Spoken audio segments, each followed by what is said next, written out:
Hey lovers, this is Dr. Kat and I am recording from Thailand. Today I had lunch with a friend who was talking to me about their relationship and talking about this concept of love. And when we talk about being in love with somebody, what do we mean by that? I think the concept of love and the concept of in love, when we use those words, can be highly triggering for some as we hold this mentality of what it means for each of us individually. Given everything we've experienced in our lives, we each come up with our own definition. And when we can self-inquire and understand where we're coming from, we can understand why our reactions or the reactions of our partner may be coming out with the use of those words. Now, I've been going to Agama for the last week and experiencing this sensation of being in love or falling in love with people I have never met before in my life. And why is that? Why can I feel in my body that same sensation of being in love that I would have with a partner that I've been dating for months on end? And if we break down the term in love, we can feel in love with anybody. We can create that sensation with anybody because love is not something that we fall in and out of per se, but it's more of a remembrance of our state of being, or a remembrance or an acknowledgement of the incredibleness that and perfectness of another being. It's being able to see through the masks, see through the insecurities, see through the outer ways that we try to protect ourselves, and seeing somebody to their core, seeing the beautifulness that they are.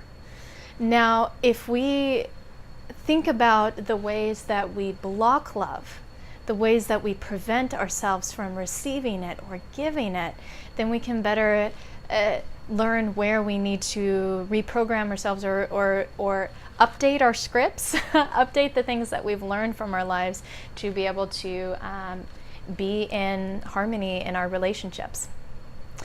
So some of the beliefs that we hold inside our bodies about what it means to be in love. A lot of us have been taught growing up that we are looking for the one. The one what? The one to complete us, the one who will bring happiness to our lives, the one who will heal us or solve all of our problems. But when we hold on to this mentality of in one, we can block out all of these incredible humans that are around us, that are showing up to teach us new things in our life.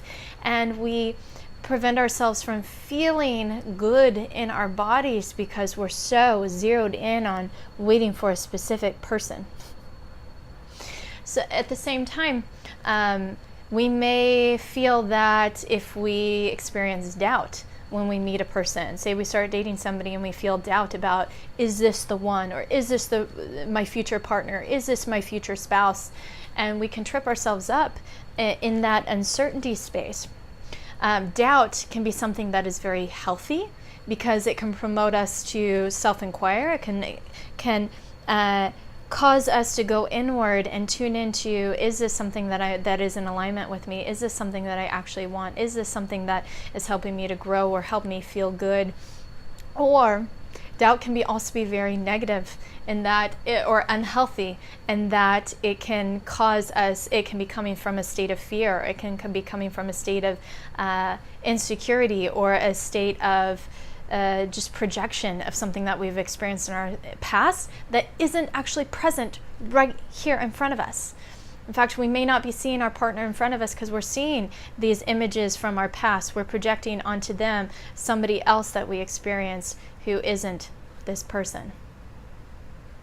Other things that we can do, say we no longer feel that fluttery feeling in the body that we have labeled as love.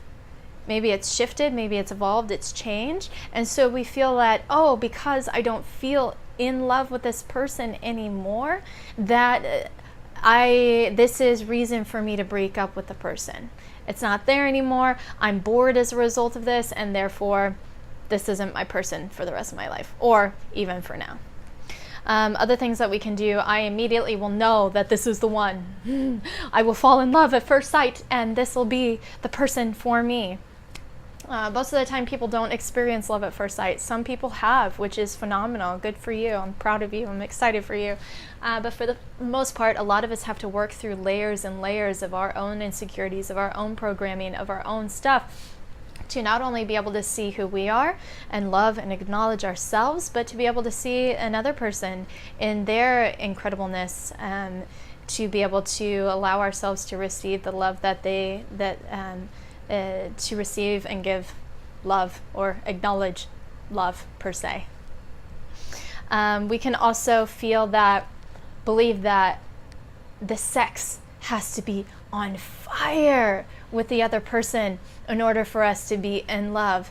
Sex doesn't necessarily have to be on fire. I hear from so many people that their relationships, that the person that they love, the communication or the gentleness or these other qualities are there, and the sex isn't there yet. And that doesn't mean that it won't inflame in the future. It doesn't mean that you guys aren't supposed to be together. What it does mean is that you've got some beliefs or programming that surrounding sexuality, or surrounding your own body, or surrounding giving or receiving, or surrounding pleasure, that is impacting your sex life. And maybe you've got a shell over yourself, or maybe your partner does, and that is preventing you from being able to fully connect. That will help to enliven your sex life, or your ability might prevent your ability to fully let go or to be fully present. All of these elements are crucial for amazing sex lives, and those are getting in the way. So as you form a relationship together, or you form this partnership, these are things that you can navigate through if the two of you decide to be able to step up and do that work together. Now, given all of these things that impact our ability to be in that love space, that love feeling, that love embodiment, also having a space within the relationship. Individualism is sacred, even within a partnership that is sacred. We must be able to show up in aliveness and pleasure and happiness within ourselves to be able to then bring that to the partnership and have that same aliveness. How incredibly attractive it is when our partner comes in their pleasure and their aliveness and their joy, that then we can also bring that to, or that radiates out from them, and it inspires us to step up into that space. It's incredible. So working on your individualism, not thinking that space is creating distance or non-intimacy, because we can still have intimacy, we can still have closeness, being our own individual. But notice how you feel when you start losing yourself. Notice how you feel when we start not compromising to negotiate, where we're still together, we're still in this together, we're still making these decisions together, but where it comes to, I am giving up my non-negotiables for the sake of the relationship, or I'm giving up things that are me for the sake of keeping this relationship, or I am not able to show up in my humanness, in my authenticity, and my specific feelings and insecurities, and these things that are coming up for me for the sake of keeping the relationship. Maybe we feel that the relationship is fragile, therefore we hide some of these pieces of ourselves in order to keep and maintain this relationship. Isn't going to work, at least not for long, or at least not in your highest happiness space that you can be. You would actually be perpetuating the exact relationship that you don't want. So love is possible. We can feel love with anyone. We can be in love and experience love with anyone. Having love or feeling that in your embodiment does not mean that you have to form a relationship with them. It does not mean that you covet somebody. It does not mean that you have to have a commitment with this other person. All it means is that you see them in their most beautiful expression. You see all the incredibleness that they are, and you're able to see and acknowledge and hold all of the beautifulness that is you. Because all these humans that you're drawing into your environment, especially your partners and your close friends, the ones who are closest to you, are the exact reflection of how you're seen inside yourself. So I challenge you to look at the people that are around you as a symbol of where you're at in your own growth. Instead of blaming them, instead of pointing out the negatives in them, instead of holding them to and blaming them at these higher expectations of who you think that they need to be, and tune into yourself. That isn't to say that we spiritually bypass and we ignore the flaws or the areas of growth that you or somebody else can be at, but it's simply holding those while simultaneously loving.